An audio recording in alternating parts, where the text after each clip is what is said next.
creating nonstop, perpetual war in the Middle East? Well, I'm going to make this interesting and disagree with everyone. Okay. I do not accept the premise, which probably isn't too much of a surprise, but nonetheless, I reject the premise that the whole point of the so-called war on terror or investing in the Mujahideen was to somehow fight terrorism or to make a better world. I would argue that if you really want to know what's happening with Middle Eastern policy, then you must read Oded Yanan's A Strategy for Israel in the 1980s. Now, in that document, which is pretty much being played out to a T right now and has been for many years, there were serious objectives for Israel. And Israel's main objectives were to expand and grow in line with the Greater Israel Project. And in order for it to do that, there would need to be an excuse to justify the expansion of Israel. And in order to do that, we would have to sow the seeds of sectarian hatred and violence in the region. The #1 target of this plan was Iraq. We've achieved that. That's not a failure. That's actually a success. Iraq is a failed state largely. It is an absolute basket case. Sectarian hatred is absolutely insane. We see the beheadings and all of this madness, and we think it's a disaster. No, it's not at all. In fact, it's all part of the plan to break up Iraq into 3 different states. When we look at Syria, we also find that the goal is once again the same thing: sow the seeds of sectarian hatred and basically turn that nation into a basket case.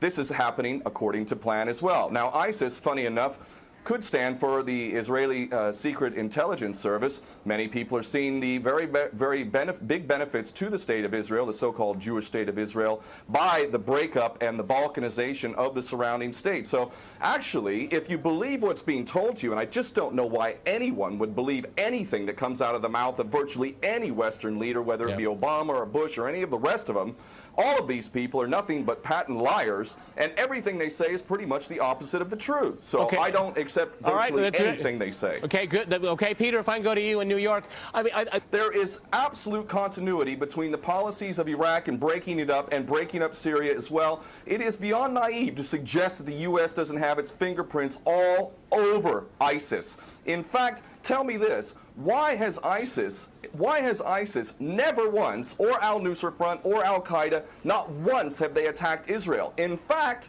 ISIS militants are getting medical attention in the Golan Heights and in Israel itself. What does that tell you? There is absolute continuity, but the actual policy, just like the Project for a New American Century laid out very clearly, that a, quote, new Pearl Harbor would be necessary to achieve this goal of full spectrum dominance. You could never tell the American people, or the world for that matter, we're going to fight wars of aggression where we're going to have to invade and occupy, we're going to have to spend hundreds of billions, if not trillions of dollars to achieve the goal of full spectrum dominance, which is to control, absolute control over air, land, sea, and space and cyberspace. The American people never would have bought it, so you can't tell them that. You have to tell them a bunch of lies, and we see this over and over again. What you have to do, Ken, if I can go... It would actually be a question that there must always be a boogeyman. In fact, you're sitting in Russia now. For 50 years plus, we were fighting this Cold War that really was an absolute charade to begin with. There never really was a threat of a Soviet invasion. And for decades, we spent insane amounts of money developing nuclear weapons to the point of really completely, totally collective insanity. And here we sit today in a world that threatens a third world war with a policy that is clearly intended to totally destroy Syria. Let's see what happens. If we take Bashar al-Assad out of the equation in Syria, does anybody with half a brain not understand that that vacuum that's going to be created is going to be a vacuum filled by the most powerful interests there? And who is that right now? Well, that would be our best friends and allies, these little Frankenstein monsters that we create, whether it's Al-Qaeda or Al-Nusra Front or the latest ISIS monster that we've created. Those are the ones that are going to fill that vacuum, and that fits perfectly in line with Oded Yanan's A Strategy for Israel in the 1980s. And if these other two gentlemen haven't read that document, I seriously suggest you do. Another thing that's really worthy of pointing out is the so-called Islamic State is anything but Islamic. And yes, there is a war on Islam. Islam is very understood by many Muslims around the world to be absolutely 100% forbidden for you to forcibly convert somebody to Islam or kill them.